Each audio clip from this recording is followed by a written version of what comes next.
Okay, hello, magandang hapon. Ngayon ay December 24. So, Merry Christmas mamaya. So, ayan, halos ubos na to.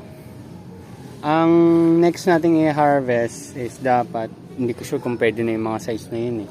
Pero kumukuha na tayo dun sa mga pwedeng ma-harvest eh.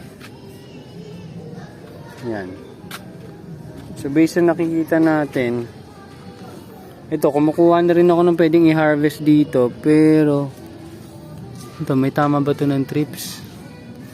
Parang yung iba may tama ng trips. Pero yung iba, maliit pa eh. Ayaw naman natin benta dun sa mga client ng maliit. Kawawa naman sila. Pero, biglang bumilis yung benta. Parang nakaka 20 mahigit na agad yata ako. Eh, konti lang naman tanim natin, di ba? Nakita nyo naman last time. Ito yung mahigit 20 or mahigit 30 na yung nabebenta ko ngayong araw. Kasi, unang umagang-umaga, may nakabenta agad tayo ng 13. Tapos, nag-supply tayo ng tanghali. Nung supply ng tanghali dun sa pwesto, then tuloy-tuloy na. Kaya nga napaaga na rin yung ibang harvest. Titingin ako kung meron pa talagang pwedeng i-harvest. Kung wala, sabihin na natin hindi kaya kasi mahirap naman yung pipilit natin. Kawawa naman yung mga makakabili ng parang sobrang liit na pero ang benta mo 40, diba? Titingnan natin kung logical pa naman. Meron pa dito siguro. Ayan. Hindi lang masyado kita dyan, pero parang ito pwede. Ayun. Ito siguro pwede pa. Ito. Makuha pa tayong 4. Sagad na talaga. At ayan, kung makita nyo ito, tapos ko na. Yan, tapos na tapos. Pero ayan, nalagay na natin yung binili kong UV plastic. Nung kahapon nakita nyo na yan. Tapos ngayon ay meron na siyang net. So actually pwede na ako mag-transfer. Ngayon maya siguro. Dapat ngayong araw din eh. Pero baka bukas na umaga tinatamad na. Nakakabagot. Anyway, ayun. So harvest lang ako. Quick harvest lang. 4 na peraso. Doon sa isang peso natin ngayong araw. Ilan na ba na dala ko sa kanya? 10 piraso na. So may 4 ulit tayong dadalhin ngayon. At ayun, kung mabenta niya man yun, so halos isang box na yung nabenta niya buong araw. So kung magiging ganun yung trend niya next year, from 4 pieces gagawin natin siyang 5 pieces. So ayan, naglilinis na rin ako dito.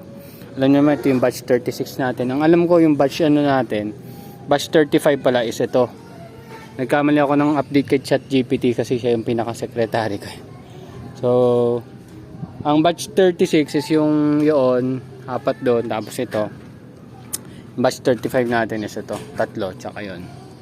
So malamang ito is batch 34. Yan, so yun doon tayo mag-harvest sa batch 34. Ang hindi ko lang, anong batch to? Ito, itong 3 perasong maliliit. Kasi kung magkakabatch yan, or kabatch niya itong dalawang nandito, delay yung tubo dito. Diba? Parang ganoon lang lumalabas. Anyway, that's it. So in-update ko lang kayo. And ito, timplado na to. Lilipatan na lang talaga ng tanim yan. So isa pala to sa pwedeng nakita kong issue. Kasi pag sobrang talim pala nung tube, yung tawag ito, yung tubular na round, ayan na napupunit niya pag kinlip natin to. So iniisip ko dapat medyo nililiha or kung ano man, ginagrinder yung gilid nung round tubular. Sa susunod gagawin natin yun. Kasi nga, pag hangin ng hangin, although matibay naman to, ayun, yung ibang part hindi naman nasira. Pero kasi yung isang part to nasira. Yan. Siyempre, talaga masisira siya pag hangin ng hangin. Yun. So ayan, so after ko mag-transfer, ang pagkakabala naman natin yung paglilinis, meron pa akong 5, 6, 8, Yung pa, mga siyam na box ang ating asikasuhin. Para sa next batch naman natin, hindi ko sure kung matatransfer ko yun bago mag New Year. Basta usually yung transfer natin Wednesday. So baka meron pa tayong isang transfer after nating transfer dito. So dito ko na siya ilalagay para sama-sama na yung batches, tapos ma-update ko na, tapos makakuha tayo ng magandang data kung paano natin tatrabahuhin yung next year natin. Pero yan, kung mapapansin nyo, yan, unti-unti nang gumaganda yung ginagawa natin. So, ito, bala ko baguhin. It's either tanggalin ko yung top, tapos gawin ko na lang ganito. Tapos, dito na yung opening sa gilid. Kasi ito, opening ito sa gilid na lang eh. Ganun na lang. Although, nagkakaroon tayo ng mga peste-peste, mukhang manageable naman. So, ayun lang. So, wala na akong mga harvest dito. Dito na tayo pipili. At, goods na yan. So, Merry Christmas sa inyo and Happy New Year. And, tuloy-tuloy lang tayo. And, magagawa nating maayos ito. At mapuprove ko sa inyo na kaya nating kumita kahit nagtatanim lang tayo via hydroponics.